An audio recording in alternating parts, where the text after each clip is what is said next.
What is up, guys? Delboy here.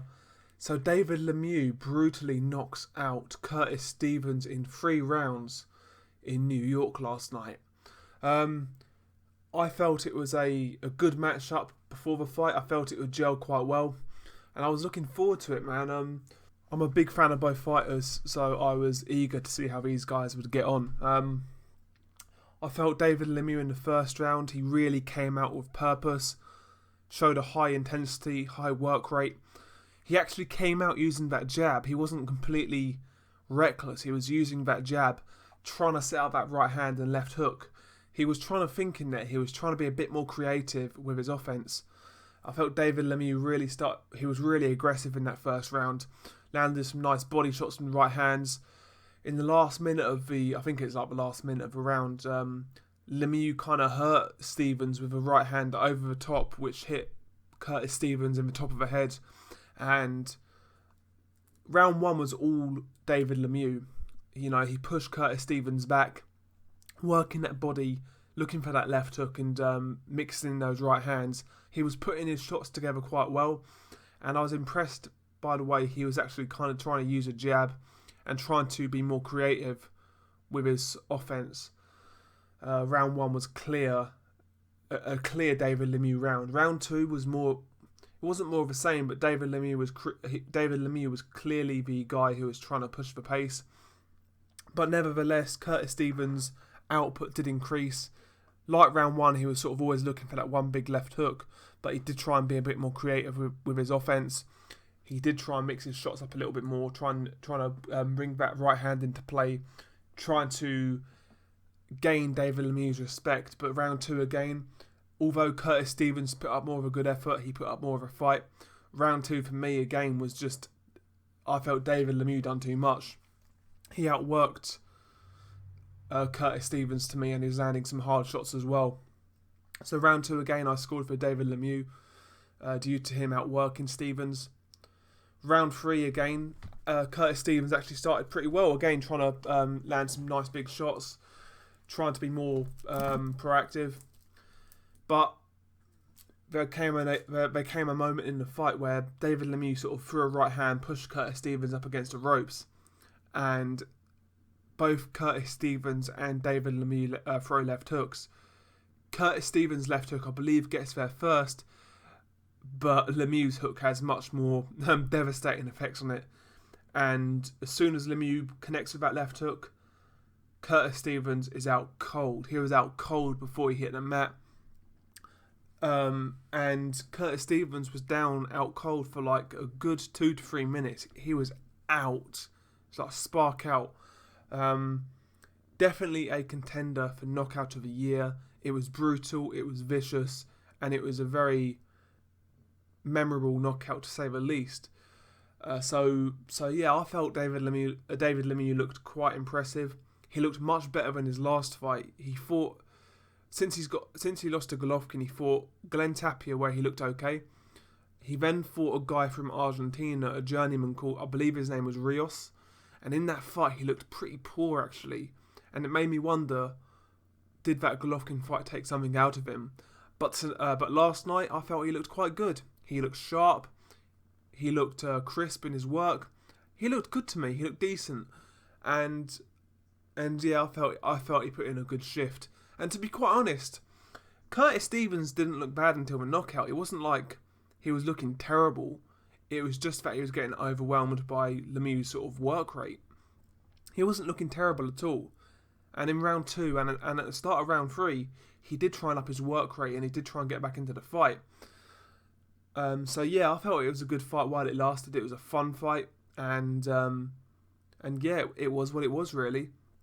Where do both fighters go from here? We'll start with David Lemieux, the winner.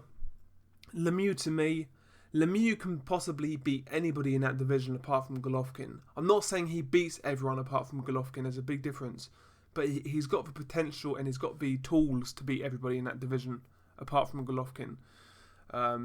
Guys like Peter Quillin, Andy Lee, Jacobs, guys like that. He can beat them, but at the same time, he has his own flaws that these guys could beat him. So Lemieux still has things to work on, but he's coming off at a impressive victory here. Where does he go next? In the post-fight interview, he mentioned Billy Joe Saunders. I think that's a good fight. I do make David Lemieux a big favourite in that fight, though, particularly on Billy Joe Saunders' last fight. If that version of Billy Joe Saunders turns up, he gets stopped as far as I'm concerned. If the best version of Billy Joe Saunders turns up, it's a 50-50 fight. I think Lemieux versus Saunders is a good fight. A fight I'd love to see is Lemieux versus Chris Eubank Jr. I think that's an excellent fight. Thing is that though, obviously Eubank Jr. is that he's fighting at 168 at the moment, but Eubank Jr. did say he would go back down to middleweight for big fights. Whether Lemieux's a big enough fight is another question, but even Lemieux versus Eubank Jr. at 168, I don't think it's out of the realms of possibility, because obviously, if you don't know, Lemieux he made the weigh-in for the Curtis Stevens fight, but he actually failed the next day, the same day, I think it's called the same day weigh-in or the next day weigh-in, when they weigh in the day after, and they have to be within a certain weight limit kind of thing, and he failed that. So maybe David Lemieux's finding it hard to make 160, and maybe a Eubank Jr. fight is quite a attractive proposition for him. So yeah, I'd love to see a Eubank Jr. fight. And there was also talking about a Canelo Alvarez fight. Obviously, I'd rather see the Golovkin fight, providing Canelo beats Chavez and Golovkin beats Jacobs. We all want to see Canelo versus Gennady Golovkin. But Lemieux versus Canelo, to me, is a really risky fight for Canelo. He's more skilled than Canelo. He's a better counter-puncher. He's got just more technical ability. But at the same time, Lemieux's one of those guys where all it takes is one shot. Do Golden Boy really want to risk the big Golovkin fight for a guy like David Lemieux? I'm not sure, man, because I would make Golovkin a favourite in that fight. But I really don't think it's out of the realms of possibility for Lemieux to get an upset win there. I really don't. I mean, even look at the James Kirkland fight. James Kirkland's a guy who's a 154-pound fighter, who's quite chinny, has no defence, and he watch that fight back. In the first round when he was pushing Canelo against the ropes, he was giving Canelo some work and landed some good shots, and it was the same as Liam Smith. When Liam Smith got Canelo against the ropes, he was landing the shots, but he just didn't have a pop. If that's somebody like David Lemieux who has Canelo against the ropes, those shots are going to be a lot more telling. Whether he can stop Canelo is a different matter, but I'll tell you this, it's going to have a lot more of a effect than James Kirkland or Liam Smith. Lemieux hits very hard, and I think Canelo versus Lemieux is a good fight. I think it's an interesting fight, providing if we don't get the Golovkin fight, that is. So yeah, I think Lemieux is in a good position right now.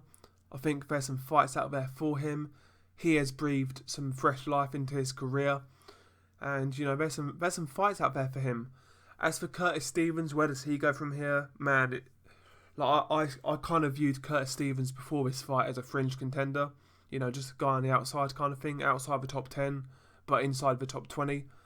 But right now, man, this guy's not even a fringe contender.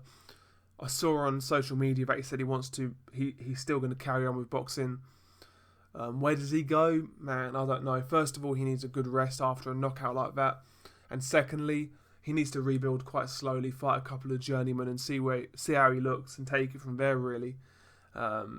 Curtis Stevens can still be involved in fun fights, but to me, his days as a contender are over. Unless he somehow sort of sneaks an upset win here and there, his days as a contender are over. But yeah, what do you guys think of the fight? Where do you think both guys will go from here? And let me know. Peace.